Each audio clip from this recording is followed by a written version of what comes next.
ওয়াকাফা ওয়া সালামুন আলা ইবাদিহিল্লাযীনা ইসতাফা আম্মা বা'দ।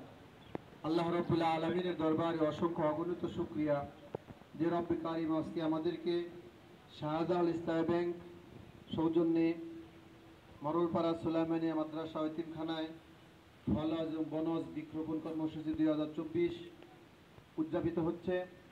এজন্য আল্লাহ তাআলার দরবারে শুকরিয়া আদায় করি, বলি আলহামদুলিল্লাহ।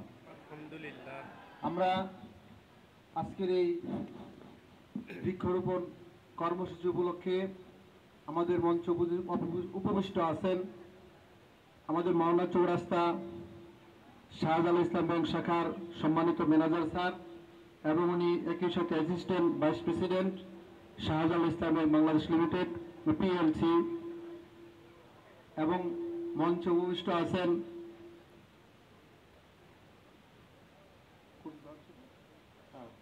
শফিপুর ব্রাঞ্চ শাহজালাল ইসলাম ব্যাংক পিএলসির সম্মানিত ম্যানেজার স্যার, সেই সাথে উনি অ্যাসিস্ট্যান্ট ভাইস প্রেসিডেন্ট শাহজালাল ইসলাম ব্যাংক লিমিটেড শফিপুর ব্রাঞ্চের ম্যানেজারের দায়িত্বে আছেন।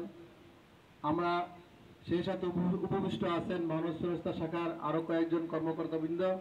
আমরা সকলকে আমাদের মরলপাড়া সুলাইমানিয়া মাদ্রাসা ও এতিমখানার পক্ষ থেকে, কমিটির পক্ষ থেকে, এলাকাবাসীর পক্ষ থেকে তাদেরকে মোবারকবাদ জানাই যে তাদের যে সুন্দর একটা ব্যবস্থাপনা দেশকে সবুজে সমাহিত করার জন্যে, বিশেষ করে তারা মাদ্রাসাকে পছন্দ করলেন, সিলেক্ট করলেন, যেখানে দিন শিক্ষা গ্রহণ করা হয়, যে ছাত্রদের শিক্ষার বদৌলতে যে ছাত্র রাত্রে শেষ প্রহরে, রাত্রে একেবারে তাহাজ্জুদের সময় যখন সারা পৃথিবীর সমস্ত মানুষ ঘুমন্ত অবস্থায় শায়িত থাকে, ওই অবস্থায় মাদ্রাসার ছাত্ররা ঘুম থেকে উঠে তারা কালামুল্লাহ শরীফ তিলাওয়াত করে তাহাজ্জুদের নামাজ পড়ে। আর তাদের সুবাদে আজকে আমাদের পৃথিবী বহমান, নদী বহমান, চন্দ্র চলমান, সূর্য তার আলো দিয়ে যাচ্ছে।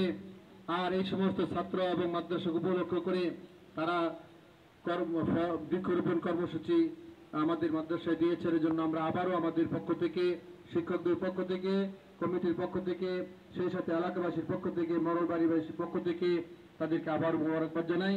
এরপর যে আপনাদের সামনে সংক্ষিপ্ত আকারে দুইটি কথা বলার জন্য আহ্বান করছে আমার শ্রদ্ধাভাজন Mohammad Ziaul Islam Khan, assistant vice president এবং ম্যানেজার শফিপুর ব্রাঞ্চ শাহজালাল ইসলাম ব্যাংক পিএলসি, স্যারকে সংক্ষিপ্ত আকারে